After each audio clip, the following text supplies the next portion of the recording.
মামার কাছে।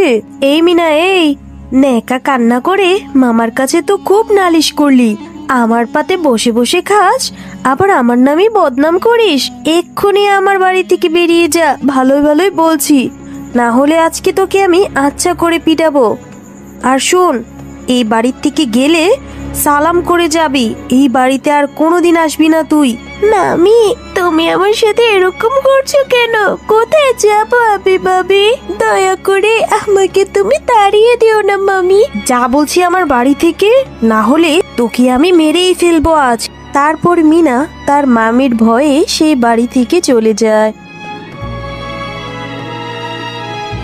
আর মিনা একটি লাউ বাগানের সামনে দাঁড়িয়ে দাঁড়িয়ে কান্না করতে থাকে। বাবা মা, তোমরা আমাকে ফেলে কোথায় গিয়েছো? আমার যে আর ভালো লাগে না, তোমরা আমাকে তোমাদের সঙ্গে নিয়ে যাও।